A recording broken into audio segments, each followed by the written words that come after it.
2. Welcome to USF College Daily. I'm Alonzo Christensen.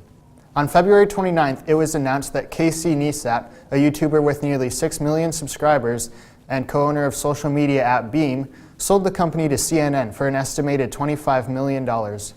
He, his partner, and their 12 employees will be launching a new social news service that will include content created by the community with CNN next year. Welcome to USF Gaming Junction. I'm Caelan Markstrom, and today I'm going to be discussing Pokemon Sun and Moon. Now, earlier this year, Pokemon has been celebrating 20 years of being a franchise. And in celebration of 20 years, they released their 7th generation of games, Sun and Moon. But before I go into depth, I'm just going to give a brief summary of what the Pokemon games have been like up until this year. In 1996, Pokemon released their first generation of game, Red, Blue, and Yellow. The game was fairly simple. Beat the 8 gym leaders, get their badges, beat the Elite Four, beat the champion, and complete the Pokedex.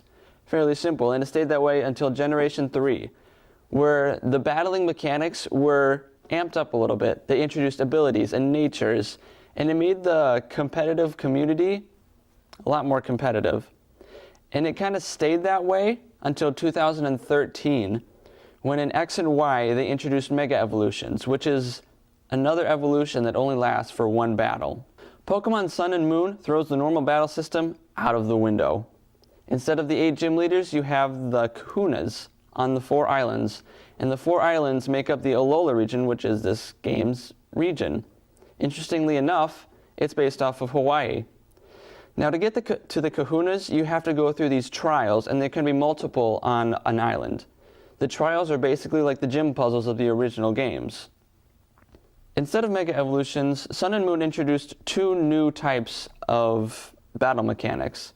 There's the Lowland Form and there's the Z moves. The Lowland Forms are different forms of already existing Pokemon. For example, you have Sandshrew, which is a ground type, and the Lowland Form, which is an ice type. Lowland Forms have always been an interesting concept. No! Get out of here, Lowland Executor. They've always been kind of interesting, with the exception of the Alolan Executor. And Z-moves are the biggest replacement of Mega Evolution.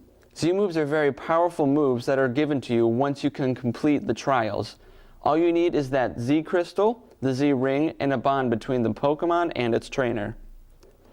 Sun and Moon gave Pokemon players a new type of formula instead of the old 8 gym leaders, which is what fans have been wanting for a few generations now. They got rid of the 8 gym leaders and replaced it with the Kahunas and the trials. And if you think the games have been repetitive up until now, play Sun and Moon. I highly recommend it. With USF Gaming Junction, I'm Caelan Markstrom. With USF College Daily, I'm Alonzo Christensen.